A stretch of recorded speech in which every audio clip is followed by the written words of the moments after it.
এই দুনিয়ায় সবচেয়ে শক্তিশালী শব্দ কি জানো? হ্যাঁ জানি, সেটা হলো আমি পারবো। হ্যাঁ, একদম ঠিক। এই তিনটি শব্দ যদি সত্যি করে তুমি বিশ্বাস করো, তাহলে পাহাড় ভাঙতে পারবে, সমুদ্রে পাড়ি দিতে পারবে, আর অসম্ভবকেও সম্ভব করতে পারবে।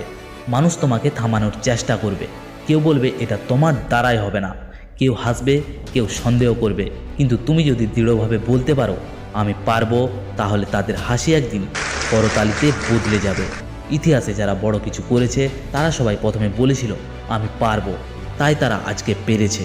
থমাস অ্যালবার্ট এডিসন যখন হাজারবার ব্যর্থ হয়েও বাল্ব বানাচ্ছিল, মানুষ তাকে পাগল বলেছিল, কিন্তু তিনি হেসে উত্তর দিয়েছিল আমি হাজারবার উপায় শিখেছি যেভাবে বাল্ব তৈরি হয় না, কিন্তু আমি পারবো আর করব।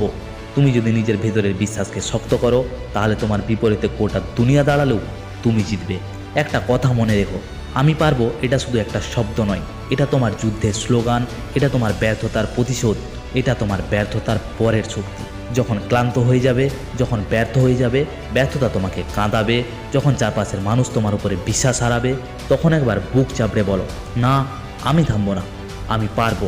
সফল মানুষেরা জন্মগতভাবে আলাদা নয়, তাদেরও কষ্ট হয়েছে, তারাও পড়ে গেছে, কিন্তু তাদের একটা জিনিসে আলাদা ছিল, তারা কখনোই হার মানেনি, তারা কখনো পারবো না বলেনি, তারা সব কিছুটাকে পসিবল মনে করেছে। তুমি যতক্ষণ না বলছো আমি পারবো, ততক্ষণ তোমার ভেতরের আগুন জ্বলবে না, আর যতক্ষণ না সেই আগুন জ্বলবে তুমি তোমার স্বপ্নে পৌঁছাতে পারবে না। তাই আজ থেকে একটা শপথ নাও, তুমি যেই অবস্থায় থাকো না কেন, তুমি যতবারই পড়ো না কেন, তুমি যত বড় বাধার সামনে দাঁড়াও না কেন, তুমি সর্বদা বলো আমি পারবো।